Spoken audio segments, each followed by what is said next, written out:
Quand on est grand brûlé, on passe beaucoup de temps au début avec des pansements. Et donc c'est vraiment quand je suis rentré à la maison que j'ai pu commencer à voir ce qui m'était réellement arrivé. Ma mère m'a pris dans ses bras, elle m'a mis devant le miroir dans la salle de bain. Et finalement, ce que j'ai pu dire, c'est que mon nez n'avait pas été touché.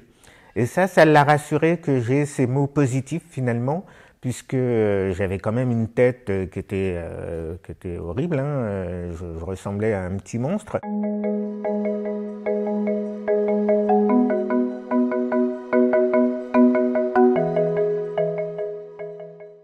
Bonjour, je m'appelle Laurent Godin. Avant, j'étais dans le marketing digital. J'avais une société de conseil. Et aujourd'hui, j'ai cofondé avec ma femme Sophie un concept de maison de bien-être inclusive. Eh bien, on va retracer ces expériences ensemble au cours de cette interview. Mais on va commencer d'abord par le tout début de votre vie, c'est-à-dire votre enfance. Est-ce que vous pouvez me dire où est-ce que vous êtes né et où est-ce que vous avez grandi ? Alors, je suis né en région parisienne, à Nanterre, et j'ai grandi toujours dans cette région, dans les Yvelines. Du côté d'Aubergenville. Et est-ce que vous pouvez me dire ce que faisaient vos parents dans la vie, dans quel cadre de vie vous avez grandi ? Alors, j'ai des parents qui sont du milieu ouvrier. Mon père était ouvrier dans l'automobile et ma mère était secrétaire de direction. Donc vous m'aviez dit que vous aviez grandi dans une famille plutôt modeste, mais que vous n'aviez manqué de rien. C'est ce que vous m'aviez dit lorsqu'on s'était entretenu au téléphone. Est-ce que vous pouvez développer un petit peu ce propos la relation peut-être que vous avez avec vos parents, comment ça se passait, vos activités petits ? Alors, je suis issu d'une famille modeste, mais je n'ai manqué de rien. En fait, mes parents ont fait carrière et ont tout fait pour que leurs enfants ne manquent de rien. Du coup, comment j'ai pu avoir tout ce dont j'avais besoin et faire toute ma scolarité normalement. Alors votre accident, on va y venir. Est-ce que vous pouvez m'expliquer ce qui vous est arrivé donc à l'âge de 4 ans ? Donc à l'âge de 4 ans, le 9 septembre 1973, c'était le jour de l'anniversaire de mon petit frère. Et on est allé chez des amis et lorsqu'ils nous ont accueillis, le monsieur qui nous accueillait avait lancé un barbecue, il a mis de l'alcool à brûler. Et donc il y a eu un retour de flamme et ce retour de flamme a fait que ma grand-mère et moi-même on s'est enflammés et ma grand-mère en tant qu'adulte a eu le réflexe d'enlever ses vêtements et d'étouffer les flammes. Moi j'ai eu le mauvais réflexe de courir vers ma mère et ça a attisé encore plus les flammes et du coup lorsque je suis arrivé près d'elle j'étais vraiment une boule de feu. Et c'est ce qui a fait que j'ai été brûlé sur 60% du corps. Et est-ce que c'est quelque chose dont vous vous souvenez ou est-ce qu'on vous a expliqué cet accident ? Vous avez quand même des souvenirs malgré votre jeune âge à 4 ans ? Alors, je ne me souviens pas de la scène exacte, donc entourée de flammes, la scène de l'accident. Je me souviens dès que j'ai été dans le camion des pompiers, puisque j'ai une image en fait qui m'est restée, c'est de voir tous les visages autour de moi, tout le monde pleurait, même le pompier qui était dans le camion pleurait, et donc c'est là que j'ai senti qu'il s'était passé quelque chose de grave. Parce que vous n'en aviez pas conscience ? Vous aviez l'impression quand vous étiez petit que vous étiez dans un camion mais que c'était pas dangereux ce qui était en train de se passer ? Eh ben en fait, sur le moment, j'ai pas eu de douleur, donc on est un petit peu tétanisé, on est choqué, on se demande ce qui s'est passé, et du coup, c'est vraiment en regardant les visages que j'ai eu conscience qu'il s'était passé quelque chose, mais je ressentais pas encore, mon corps ne m'envoyait pas les signaux comme quoi j'avais été brûlé. Du coup, c'est vraiment ces visages qui m'ont marqué. Et vous avez dit que vous aviez été brûlé sur 60% de votre corps. Est-ce que ça a laissé des séquelles, ces brûlures, sur vous, quand vous étiez petit ? Je ne sais pas, sur votre respiration, sur quelles séquelles ça a pu laisser ? Alors, je suis brûlé sur 60% du corps. J'ai tout le torse, la moitié du dos et surtout le côté droit qui est très brûlé. J'ai beaucoup de cicatrices en fait, mais j'ai eu la chance quand même de ne pas avoir de handicap moteur, c'est-à-dire que j'ai retrouvé toute ma mobilité. Donc voilà, c'est essentiellement des cicatrices qui m'ont touché. Et vous avez donc été hospitalisé suite à cet accident. Est-ce que vous pouvez me dire combien de temps ça a duré et comment ça s'est déroulé cette hospitalisation? Alors, dès l'accident, j'ai été transféré à l'hôpital Trousseau, qui est un hôpital spécialisé pour les enfants brûlés, et j'y suis resté 6 mois parce qu'il a fallu d'abord me sauver la vie. Donc, le chirurgien qui s'est occupé de moi a tenté une intervention chirurgicale qui était peu commune, à savoir qu'il a pris de la peau sur les cuisses de mon père pour me les mettre sur mon thorax et pour pouvoir faire en sorte que ma peau se régénère. Donc ça a été la première phase, la phase critique où il fallait absolument que mon corps ne s'infecte pas. Et puis ensuite, il y a eu toute une phase de reconstruction pour libérer mes mouvements en fait. Donc j'ai eu en tout sur une vingtaine d'années 80 interventions chirurgicales et si on compte les anesthésies générales, je dois être à 150 anesthésies générales. Parce qu'à cette époque-là, je crois que ça se fait encore, mais à cette époque-là en tout cas, les pansements se faisaient sous anesthésie générale parce que c'était très douloureux. Et vous m'aviez expliqué aussi que lors de votre hospitalisation, vous étiez isolé, comme dans une chambre bocale, je crois que vous m'aviez dit ce terme. Est-ce que vous pouvez expliquer ça, que vous étiez séparé de votre famille, qu'ils ne pouvaient pas vous approcher pour risque d'infection? Alors, en 1973, lorsque on s'occupait des brûlés, on les hospitalisait dans des chambres stériles. Donc, c'était des chambres avec que des vitres. Donc vous pouviez voir ce qui se passait à droite et ce qui se passait à gauche. Vous pouviez voir ce qui se passait dans le couloir. Et en fait, j'ai commencé par être allongé sur un lit avec un matelas plein d'eau, tout nu. Et ça a permis aux soignants de faire tous les soins, tous les pansements. J'ai été intubé, j'ai été nourri par sonde. Voilà, ça a duré, je crois, un bon mois. Et ensuite, je suis resté dans cette chambre sans pouvoir voir et toucher mes parents, puisqu'il fallait absolument éviter qu'il y ait des microbes, des bactéries qui passent, et qui me touchent.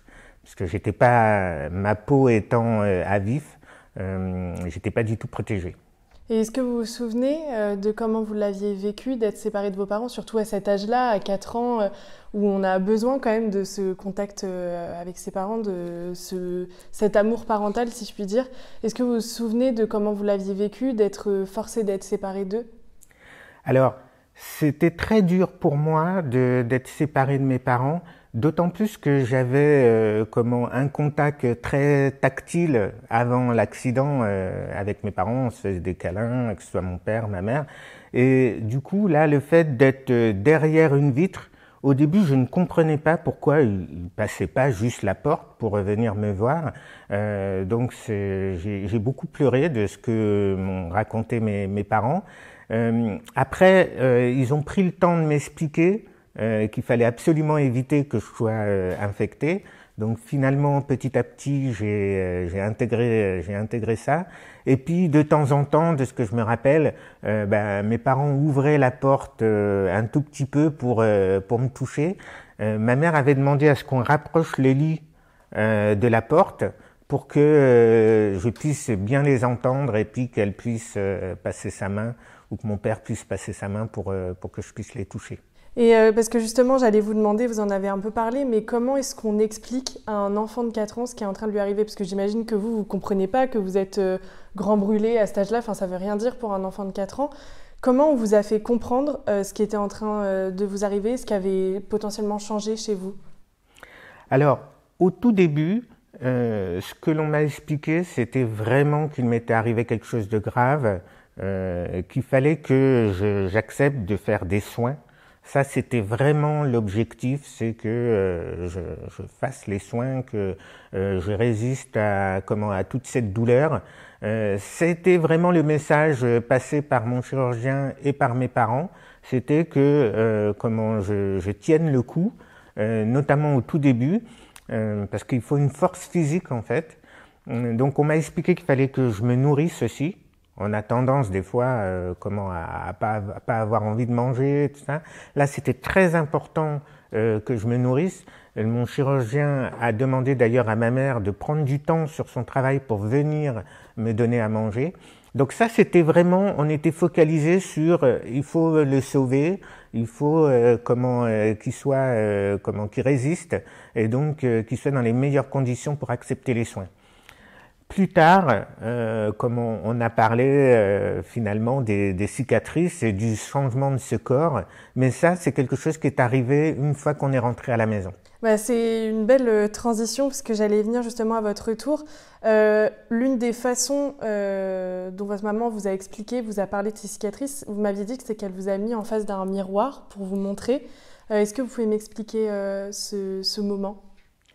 Alors, quand on est grand brûlé, on passe beaucoup de temps au début avec des pansements, finalement, et donc on ne se rend pas compte tout de suite de l'étendue des dégâts, en fait, de l'étendue des cicatrices.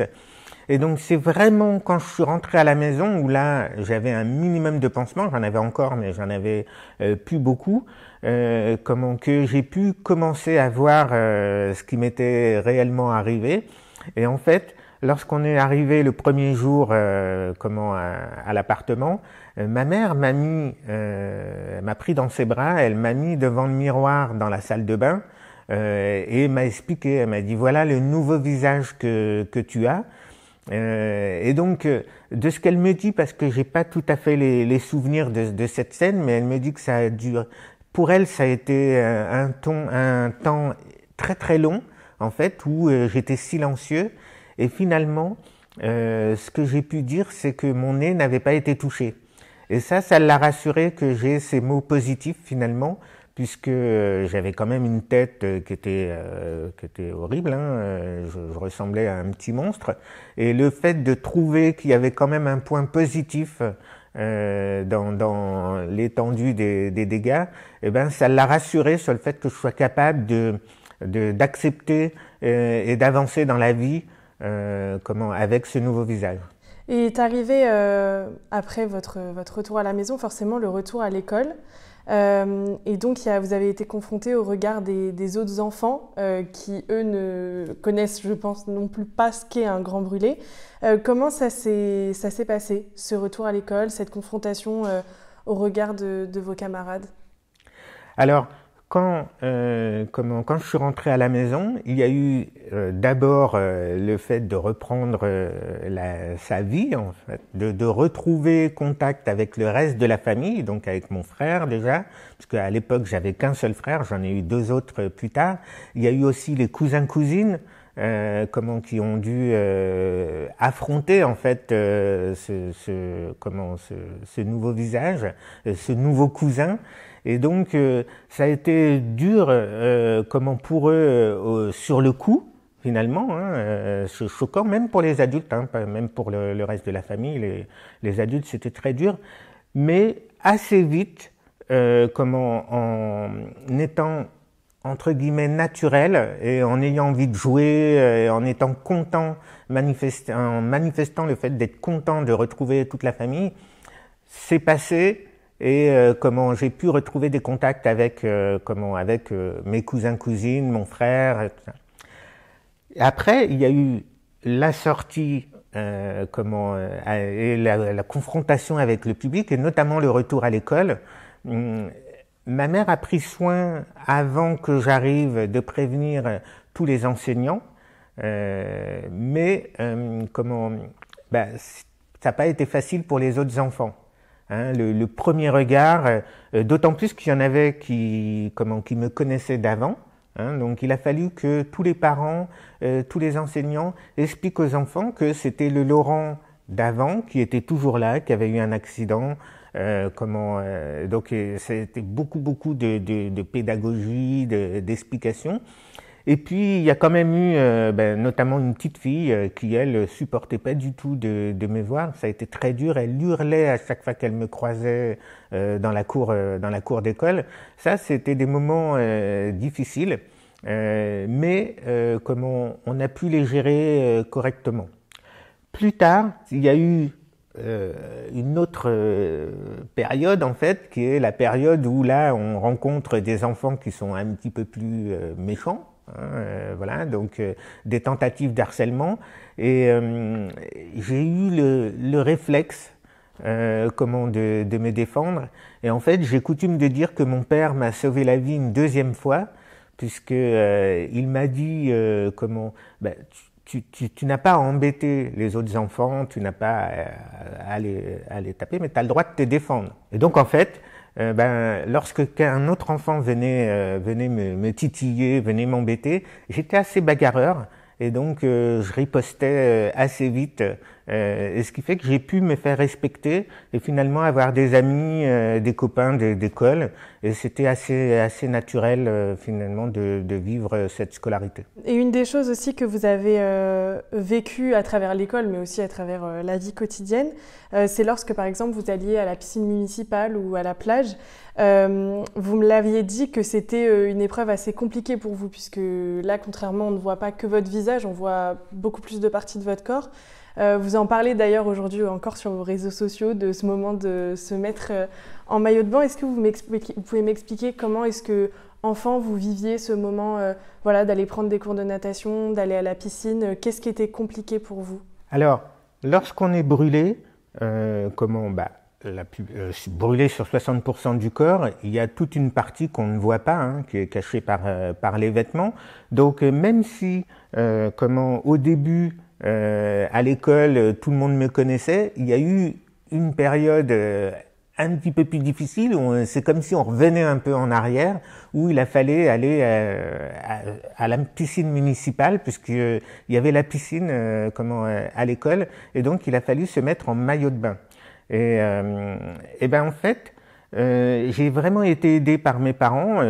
Mes parents, tout naturellement, m'ont dit il te faut un maillot de bain.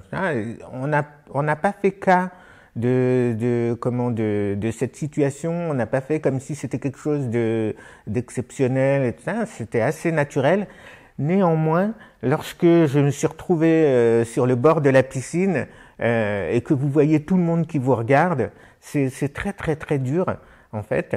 Mais pour le coup, ça m'a permis d'aller dans l'eau plus facilement, puisque dans l'eau, je montrais un peu moins mes cicatrices. Et j'ai l'impression, quand vous en parlez, que vous avez toujours réussi à rester quand même positif. Comment vous avez fait pour garder cette positivité et ne pas éviter le plus possible de vous morfondre ou d'être triste par rapport à ce qui vous était arrivé? Ce qui s'est passé, c'est que très très vite, mes parents, surtout ma mère, ont voulu que j'aie une vie normale.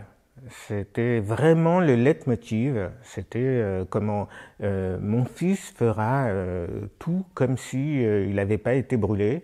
Il doit avoir cette chance de réussir sa vie. Et c'est vraiment quelque chose que je me suis approprié après.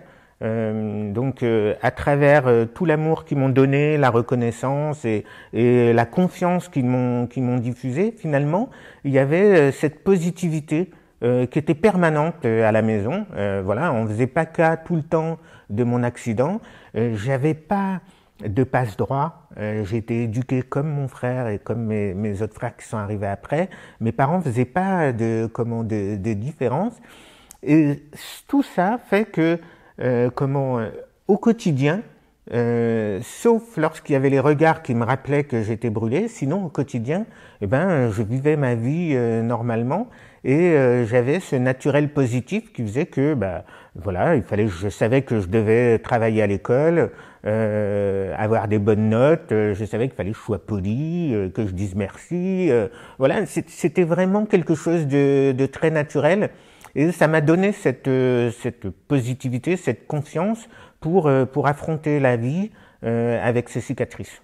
Et l'une des choses aussi que vous m'aviez expliqué, c'est que vous aviez souvent passé vos étés à l'hôpital pour voilà, forcément entretenir vos cicatrices, mais aussi parce que quand on est enfant, on grandit jusqu'à sa taille adulte et vous avez dû aider votre peau un petit peu à s'adapter à ça. Est-ce que vous pouvez expliquer peut-être ce processus pour des gens qui ne sont pas au courant, que vous deviez subir de nouvelles greffes, que les médecins devaient faire aider votre peau à ce qu'elle s'adapte à vos nouvelles mensurations? J'ai été opéré pendant j'ai eu 80 interventions chirurgicales. L'idée qu'a eue ma mère, c'est de faire en sorte que toutes mes interventions chirurgicales se passent pendant les vacances scolaires, de façon à ce que je puisse faire ma scolarité à peu près normalement. Donc à chaque fois qu'il y avait les vacances, on se disait au revoir avec les copains de l'école. Moi j'allais à l'hôpital, eux ils allaient en vacances. Et au retour, souvent je revenais avec des pansements. De temps en temps, il y avait des copains qui passaient me voir à l'hôpital, me faire un coucou dans ma chambre. Mais tout ça, ça m'a permis vraiment de faire tous mes soins. Il y a eu une première partie qui était de la chirurgie réparatrice, où le chirurgien a permis de me libérer les mouvements. Mais ensuite, il y a eu de la chirurgie esthétique, et notamment sur les visages. Cette chirurgie a la particularité de devoir être faite lorsque vous avez une taille adulte.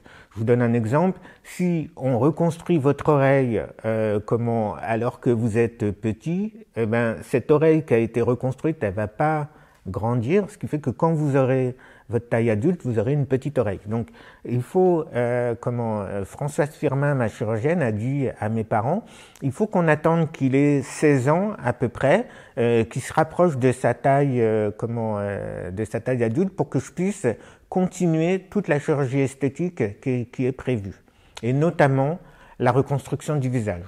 Et l'une des choses que vous m'aviez expliqué, c'était quand même que c'était des soins assez douloureux. C'était pas des interventions anodines. Alors, je ne sais pas si c'était la chirurgie esthétique qui était douloureuse ou plutôt réparatrice, mais vous m'aviez dit que ça a été parfois des moments un peu compliqués. Est-ce que vous pouvez me parler de ça? Les soins pour les brûlés sont très douloureux. C'est d'ailleurs pour ça qu'il y en a qu'on fait sous anesthésie générale.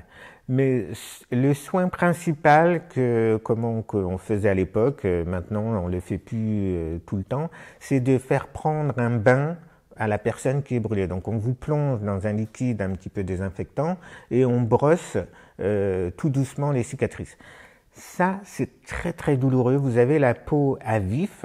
Moi, en plus, c'était sur 60% du corps. Donc, c'était vraiment un moment terrible où j'en arrivais à supplier mon infirmière d'arrêter parce que je comprenais pas. Elle était très gentille, tout ça, et elle me faisait passer ce bain quasiment tous les jours. Donc, c'est vraiment un moment très douloureux. Et qui n'est pas compensé par les antidouleurs. En plus, à l'époque, il y avait moins d'antidouleurs pour les enfants qu'il n'y en a aujourd'hui. Donc, les premiers soins étaient très, très, très douloureux. L'autre particularité des soins des brûlés, c'est que c'est très long. Moi, j'ai été opéré sur une période de 20 ans. Donc, j'ai eu 80 anesthésies générales. Des fois, il faut s'y reprendre à 2 fois pour certaines parties de la reconstruction du corps. Et c'est une succession en fait de douleurs qu'il faut arriver à gérer. Donc moi j'ai mis un petit peu de temps, mais j'ai compris à un moment donné qu'il fallait que je gère cette douleur parce que sinon c'était vraiment insupportable. Et donc j'ai essayé de me concentrer pour faire en sorte que ça passe plus vite. J'avais compris que si on se débattait, on résistait un peu, finalement le soin il durait plus longtemps et pour que ça passe plus vite et puis que ça soit moins douloureux. Mais c'est vraiment un travail que j'ai dû faire sur moi pour pouvoir résister à cette douleur. Je reviens sur votre scolarité à présent. Donc vous disiez que votre maman en partie avait fait en sorte que vous ayez une scolarité normale. Justement, comment ça s'est passé pour vous à l'école d'un point de vue scolaire? Est-ce que vous étiez un bon élève? Est-ce que vous appréciez ça? Alors, ma mère a toujours dit qu'il fallait que je réussisse à l'école. Ça, c'était vraiment quelque chose de très important. Elle l'a dit à tous ses enfants, et puis mon père aussi l'a dit, hein, mais c'était vraiment quelque chose qui lui paraissait très important pour ma vie ensuite, c'est que je puisse faire des études. Donc, j'ai fait toute ma scolarité à peu près normalement. J'étais pas un élève, j'étais pas un fou furieux des études. J'avais vite compris qu'il fallait avoir la moyenne pour passer dans la classe supérieure. Donc je faisais le nécessaire pour que je puisse avancer. J'avais des aptitudes plutôt en mathématiques.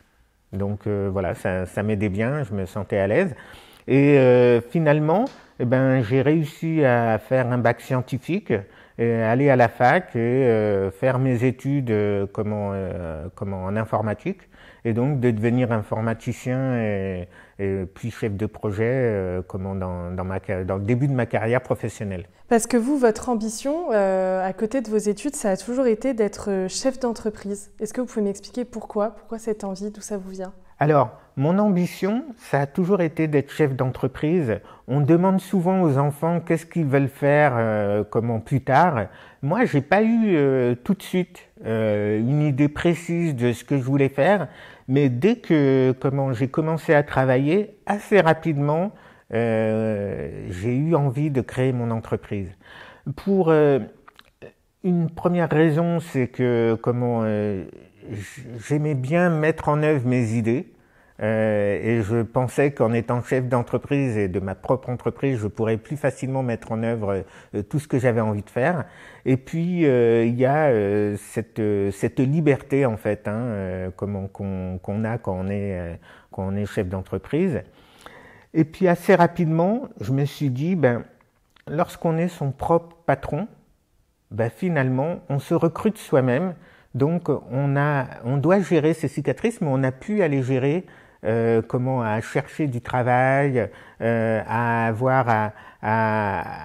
faire comprendre tout ce qui se passe dans sa carrière professionnelle vis-à-vis de ses cicatrices. J'avais cette liberté en étant mon propre patron.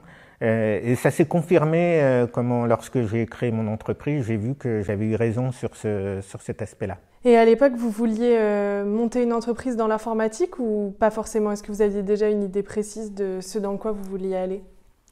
Alors, j'ai pas eu tout de suite les idées exactes de l'entreprise que je voulais créer.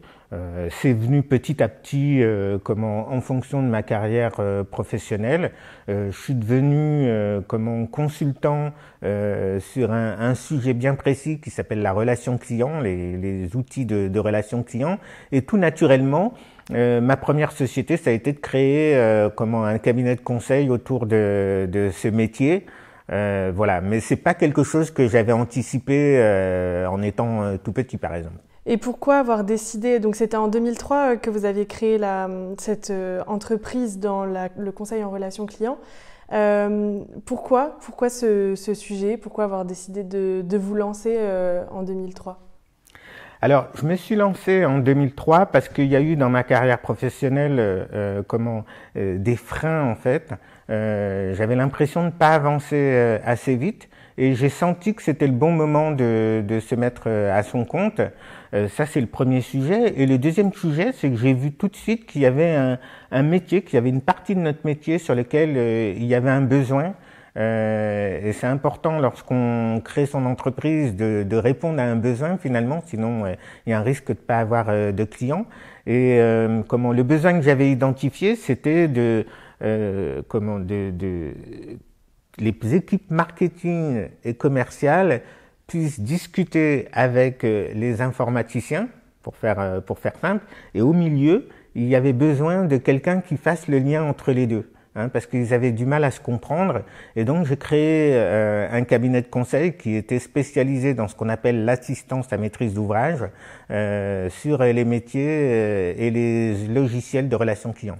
Et là, lorsque vous étiez officiellement chef d'entreprise, est-ce que vous vous êtes rendu compte que c'était vraiment le statut qui vous convenait, que c'était à la hauteur de ce que vous imaginiez quand vous étiez étudiant? Alors, quand j'ai créé mon entreprise et que je suis devenu entrepreneur, il y a une partie de moi qui a dit, bah oui, c'est super, c'est vraiment ça que je vais faire. Il y en a une autre qui a dit, bah c'est quand même pas facile. Même si voilà, on sent qu'on a les capacités, tout ça. Donc il y a eu au début quelques moments de doute, mais qui ont j'ai vite repris le dessus en étant entouré en fait. J'ai eu des coachs qui m'ont aidé, j'ai eu d'autres entrepreneurs auprès de qui j'ai pu prendre conseil, et tout ça a fait que finalement j'ai pu avoir une progression de mon entreprise. Et j'ai pu m'épanouir assez vite dans mon nouveau statut d'entrepreneur, et j'ai vraiment compris que c'était ça qui me convenait. Parce que quelles sont par exemple les grandes difficultés qu'on peut rencontrer quand on est chef d'entreprise? Qui vous a mis des doutes? Quand on est chef d'entreprise et qu'on est chef d'une petite entreprise, il faut déjà arriver sur le marché, trouver des clients. Donc ça, c'est assez classique. D'avoir ces problématiques-là. Il faut bien cadrer son offre de service, bien choisir ses tarifs. Tout ça, ce sont des choses que d'autres entrepreneurs rencontrent en fait comme difficulté. Moi, j'avais en plus le fait d'avoir des cicatrices, et donc la prospection commerciale était quelque chose d'un petit peu nouvelle pour moi, et surtout avec les visages que j'avais, c'était pas facile parce que quand vous êtes salarié, vous êtes toujours avec les mêmes collègues. Donc au bout d'un moment, tout le monde est habitué à votre visage. Quand vous êtes chef d'entreprise, et notamment au début, quand vous devez prospecter pour trouver vos clients, vous rencontrez régulièrement des nouvelles personnes.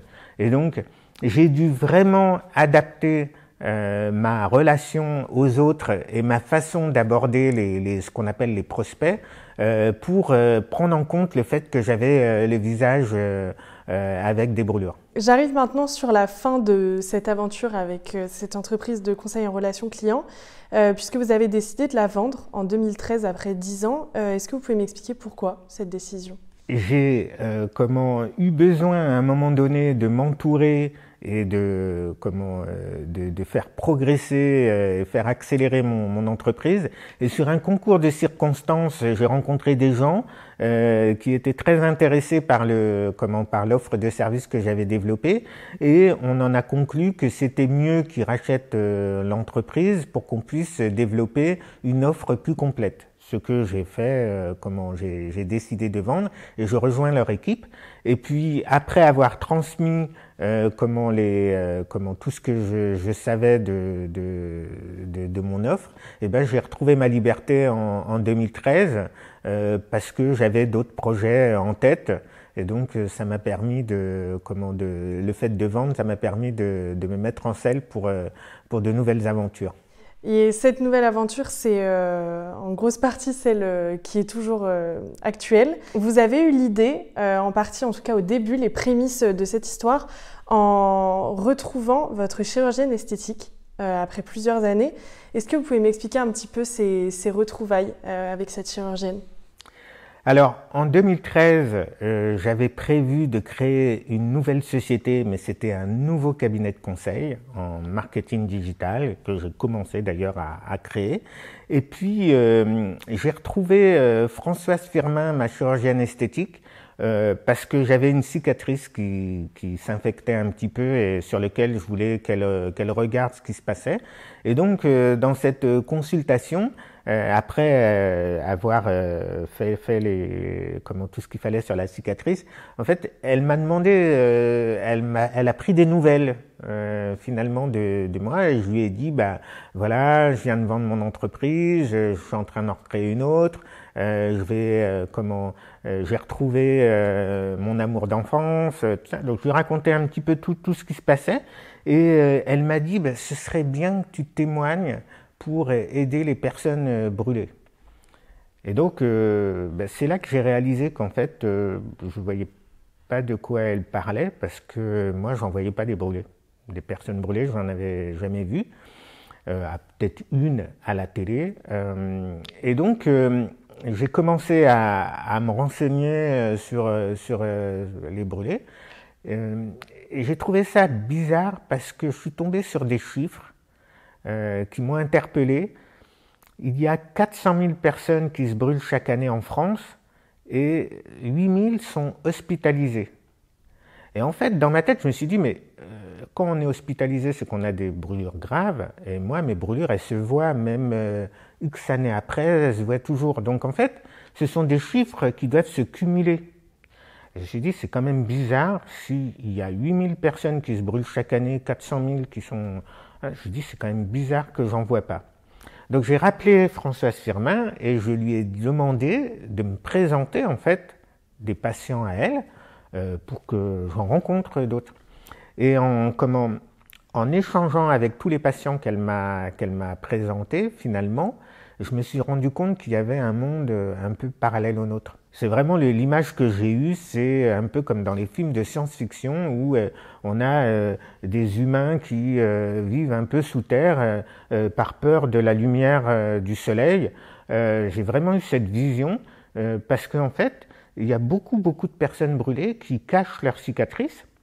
Voilà, il y a ceux qui ont des cicatrices qui ne se voient pas parce qu'ils ne sont pas brûlés sur le visage ou les mains ou le cou.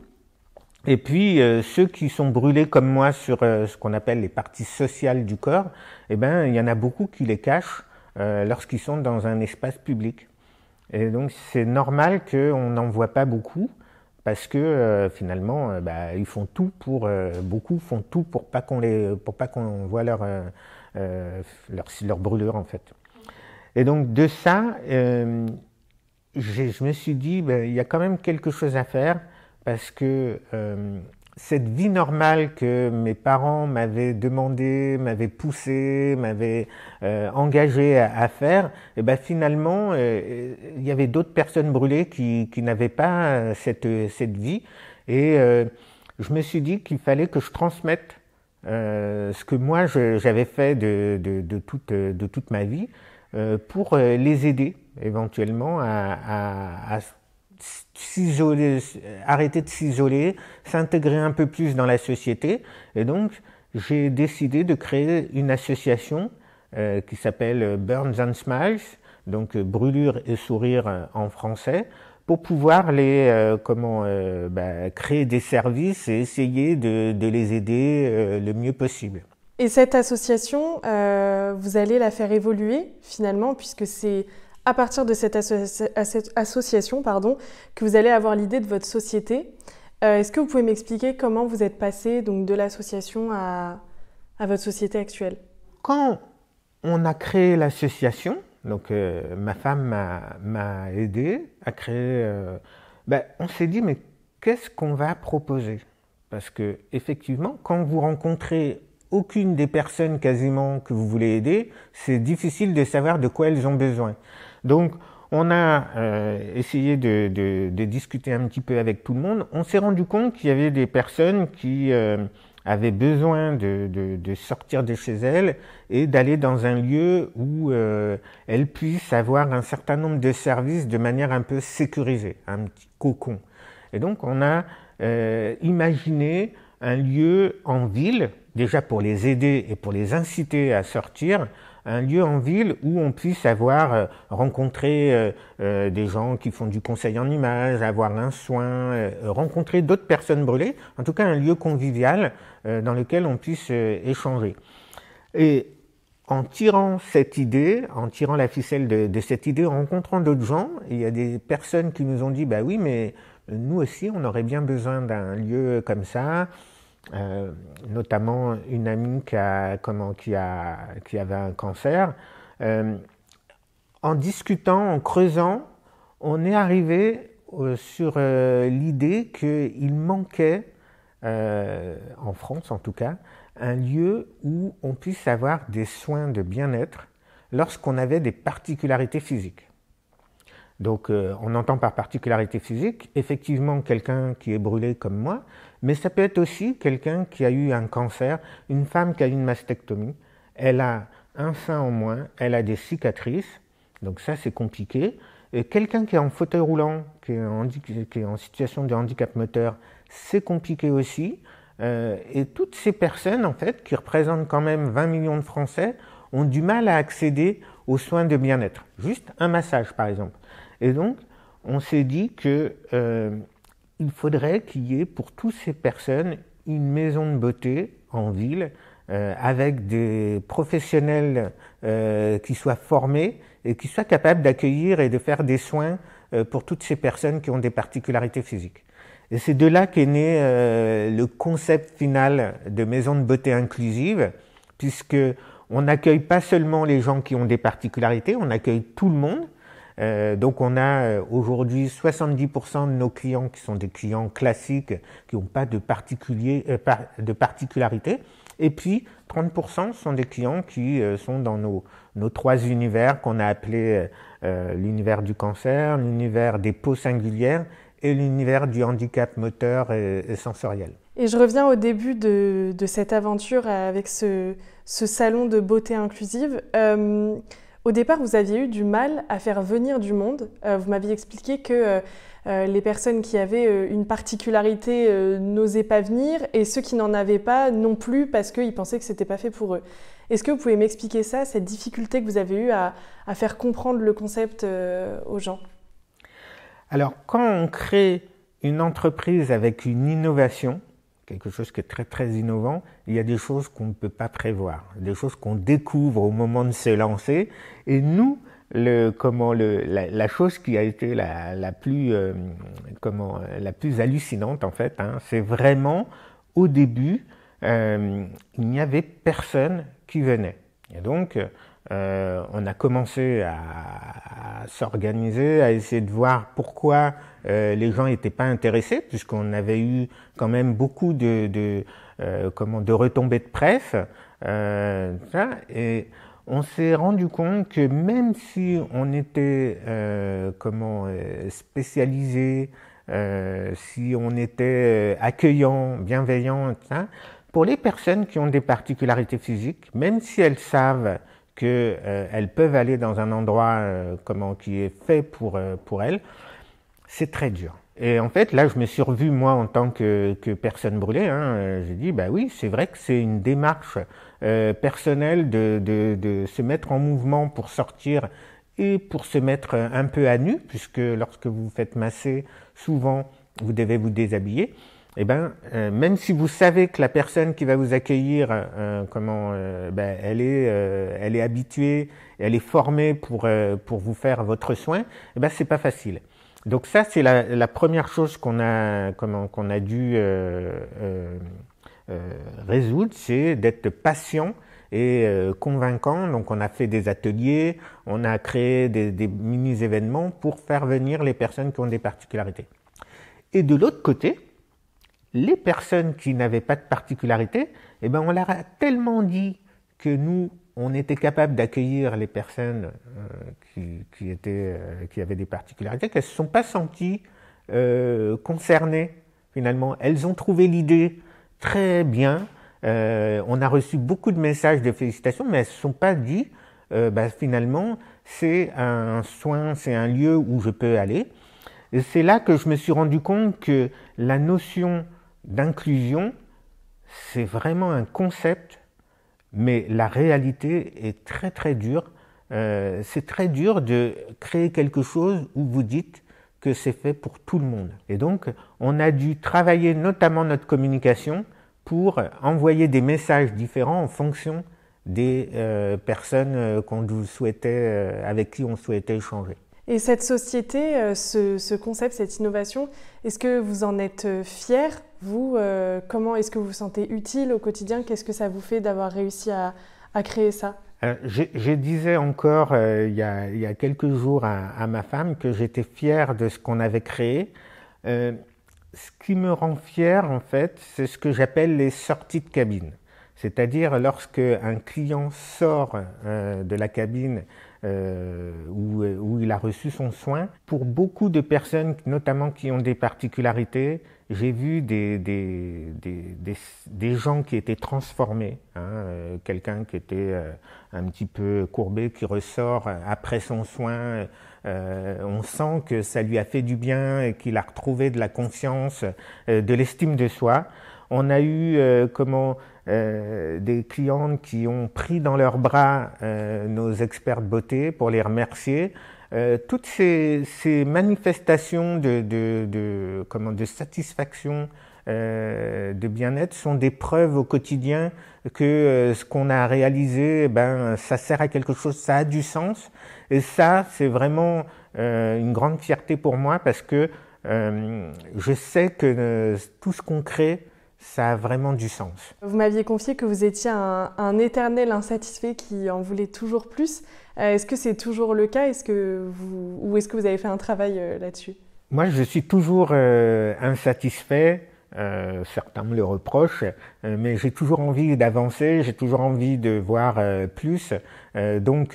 Oui, aujourd'hui, je suis pas satisfait du rythme du projet, du rythme de cette aventure. J'ai vraiment envie que ça se développe et que ça accélère. Après, j'ai suffisamment de gens autour de moi et de conseils qui m'ont expliqué que quand c'est innovant, ça prend toujours beaucoup plus de temps qu'on imagine au départ, parce qu'il faut le temps de vraiment peaufiner le concept.